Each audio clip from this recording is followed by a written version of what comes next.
Everyone wants to live an inspired life, yet so many people search for happiness following the footsteps of peers and taking advice from people who have different values and outcomes to which they're searching. There are people born into wealth, graduated from the best universities in the world, and there are people who have none of that and yet are living extraordinary lives full of fulfillment and reward. The purpose of this podcast is to share insights and strategies that allow you to question the status quo and think freely, so you can design your life and be who you want to be. We get one life. Time is our most valuable asset. I believe that when we're free and able to focus on meaningful work, we become better human beings. This is Always Free, and I'm your host, Jason Greystone. Welcome to the leading podcast for financial empowerment and wealth creation. Subscribe to this podcast so you don't miss an episode. You can connect with Jason on social media and subscribe to the Jason Greystone YouTube channel for weekly videos. Don't forget to also subscribe to the weekly newsletter to receive frequent educational content and action steps to help you design your life so you can be who you want to be. For news on all future events and updates, go to jasongreystone.com. All right, welcome to the podcast. Episode 6. If you haven't listened to episode 5, go back and do that, because I gave some good tips on how to track your spending, and hopefully you're doing that. Hopefully you're tracking so that you're more aware about how you're spending your money. And again, lots of good feedback from that episode, so thank you very much for listening. This week I'm going to be going a bit more deeper into that. I'm going to share with you a couple of more strategies that you can use as a next step. I'm actually out in London today. I've just got back from an open evening for a new shop in London with my friend Guy Hipwell. And I was at this event and I got talking to this Scottish guy, and he was quite a young guy. And we was talking about the event, and we started talking about network events. Right, because tomorrow's Friday and I'm going to a network event.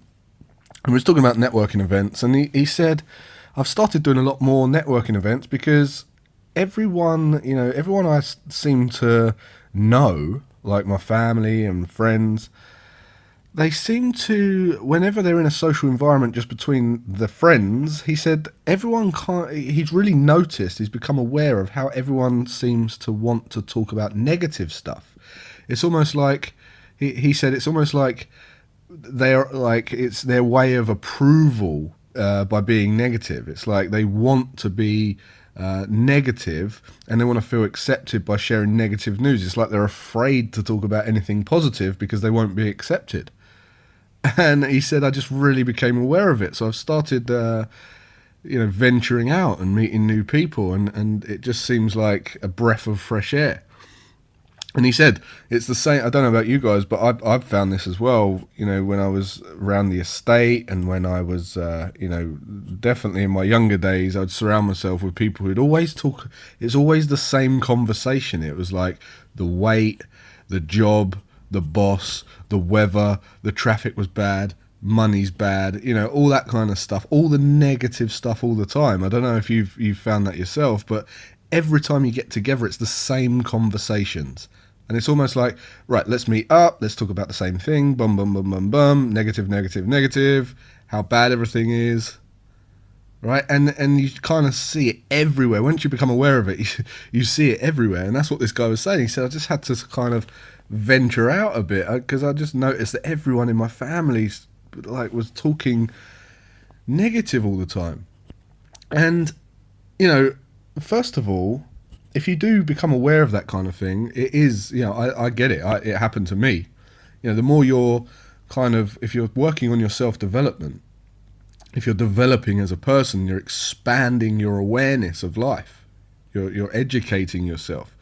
So you really realize that if you stop whining and just get on with it and kind of go and contribute and make a change and get stuff done and hold yourself accountable, you've got no reason to moan and complain.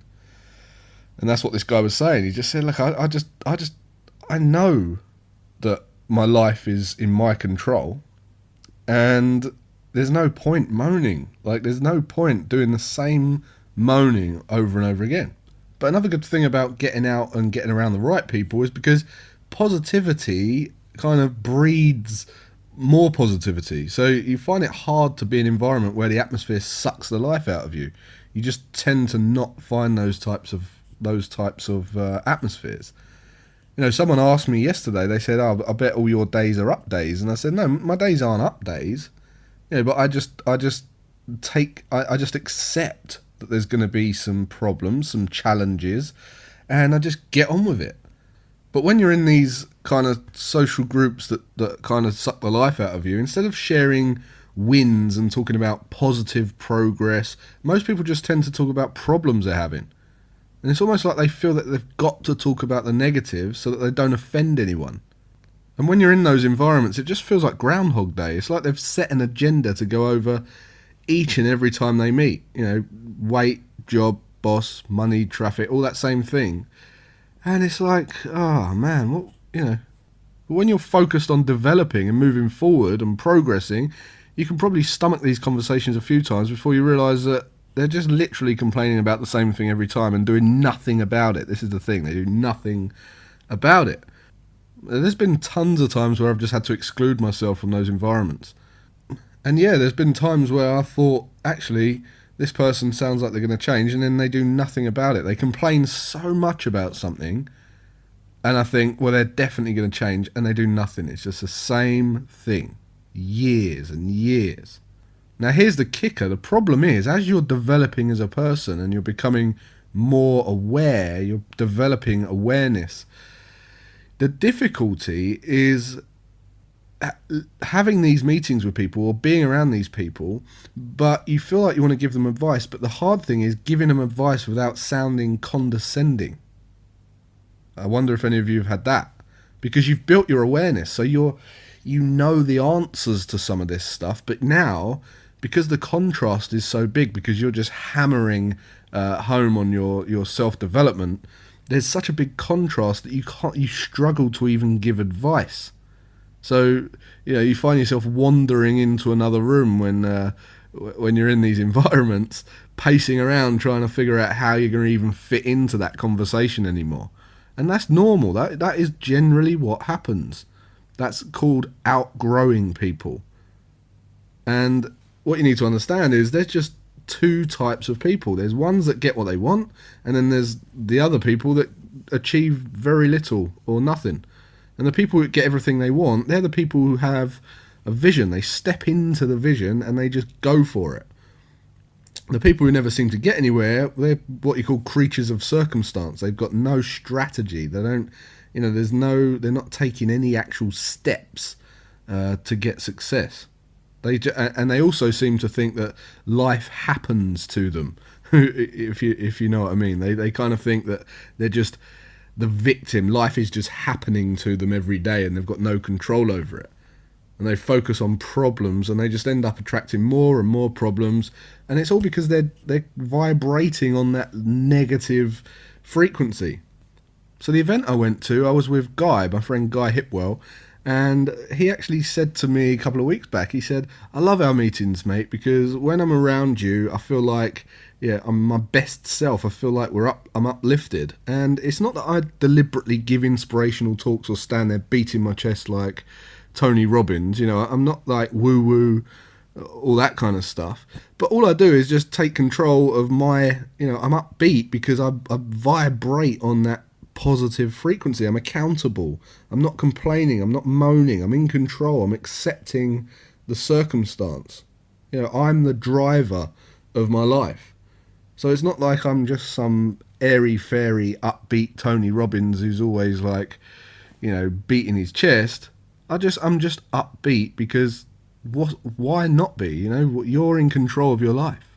So anyway, this guy at the party, he kind of said, I've really started venturing out and seeing another side of the coin. And he kind of said, what do you think? And I said, well, look, if you're in that environment and you feel like you're not growing from it, get out of it. Lose the people's numbers, get out of that, find a new network and get around people who aren't kind of stagnated. And that's what he was doing.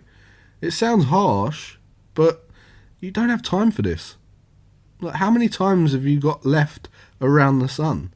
Because I don't want to spend my time, my limited time, around people that are just going to talk about the same negative stuff every day. I haven't got time to do that. You need to cut the fat, like get focused on your life. And then if you're one of those people who becomes stuck in a rut or like these Groundhog Day conversations, try focusing on what you can control rather than what you can't control. When you focus on like the size of you instead of the size of your problems, you start having amazing shifts in the way that you spend your time. There's a very kind of simple synopsis you can follow. Ask yourself, do you have a problem? If the answer is yes, ask yourself, can you do something about it? If the answer is no, then don't worry. If the answer is yes, then don't worry. And if you ask yourself, do you have a problem, and the answer is no, well then don't worry. Because if you've got a problem and you can do something about it, well then don't worry, just do something about it. And if you can't do something about it, don't worry on what you can't control, just worry on about what you can control. Anyway, that's enough on the rants, but I do just want to carry on from what I said about Groundhog Day and people moaning about money. Because one of the things that you find is they complain that they've never got enough money, and that's, such a common conversation that comes up. And last week's episode, I asked you to go and track what you were spending. But I also mentioned we need to kind of get the mind right in terms of gaining control over money. And I mentioned a part of your brain called the amygdala. And the amygdala is a part of your brain that wants to survive. It doesn't like, it likes to know that it's going to be safe in the immediate future.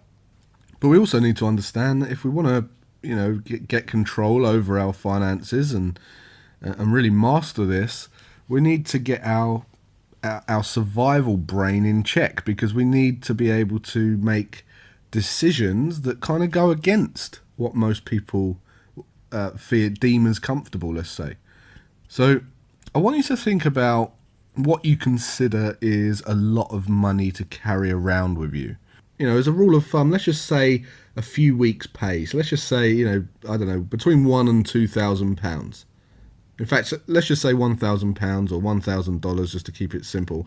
And the idea is that you carry that amount on your person at all times. Because so many years, like in evolution, we've paid for everything in cash before cards and Apple Pay and PayPal.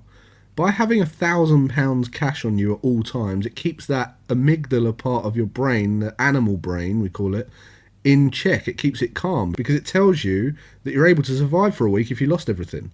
And it sounds like outlandish, but it works, trust me. What it does, it actually keeps your survival mechanism in check, because it tells it that if everything around you went to pot right now, you can survive the immediate future. And you might be asking yourself, okay, yeah, but how will this help me get rid of negative thoughts about money? Well, here's the thing. There'll be all sorts of excuses and objections coming to the front of your mind now, like, what if I get mugged?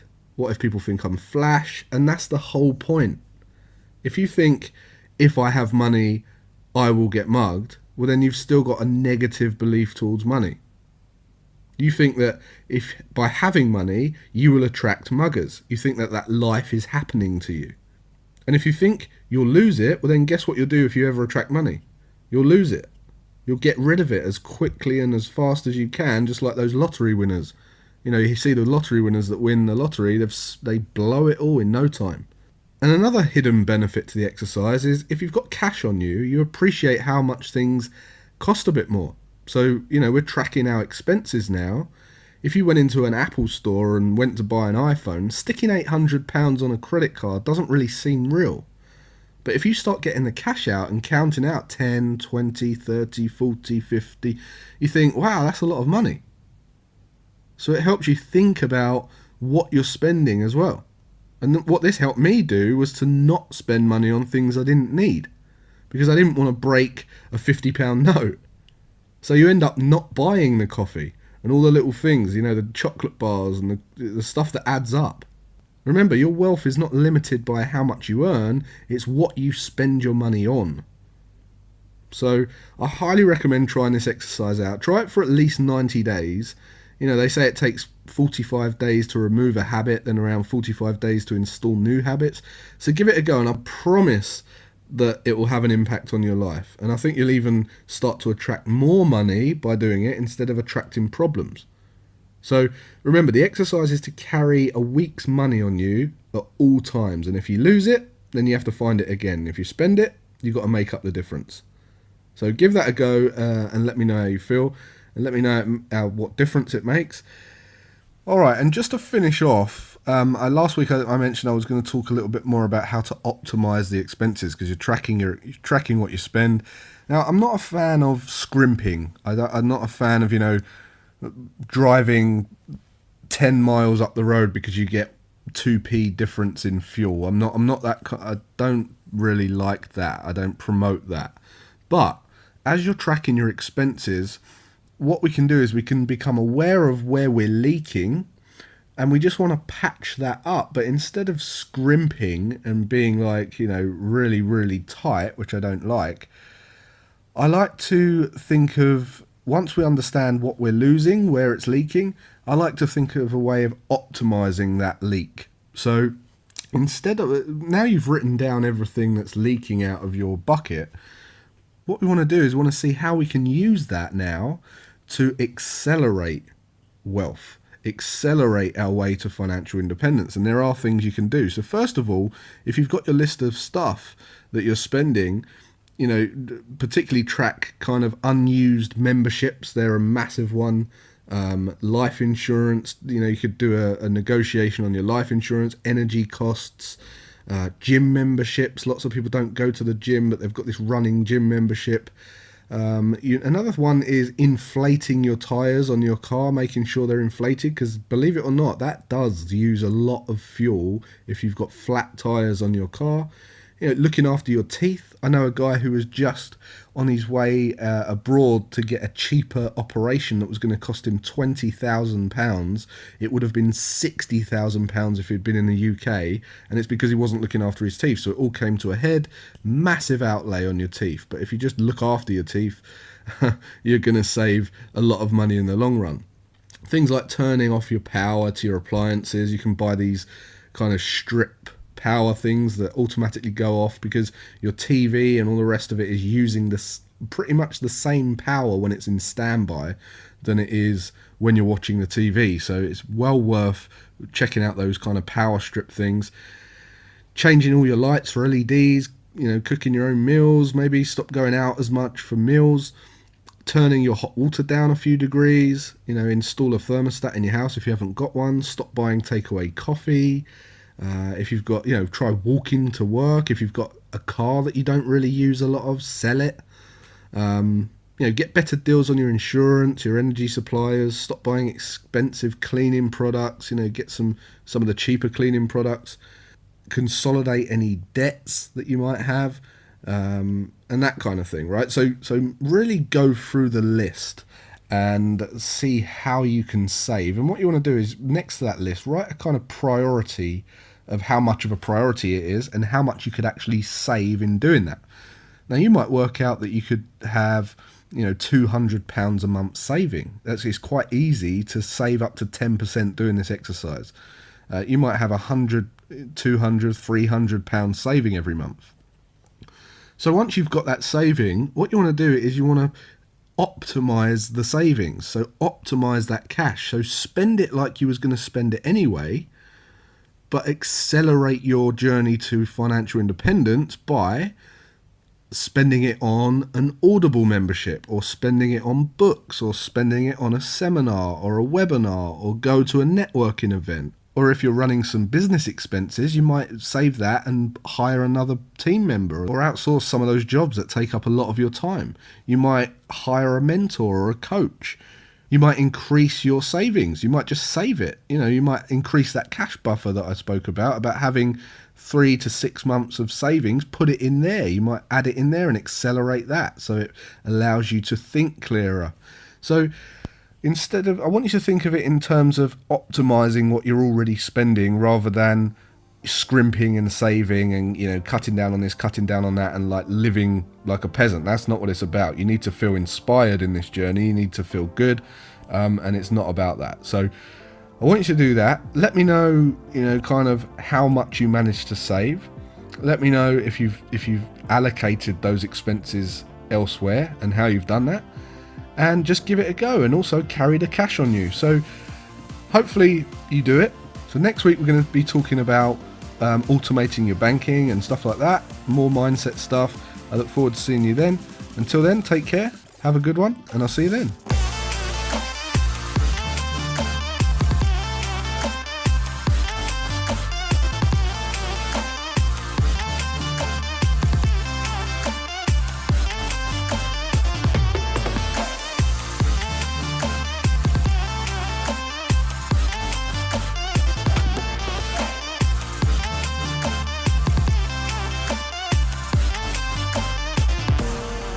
Subscribe to this podcast so you don't miss an episode.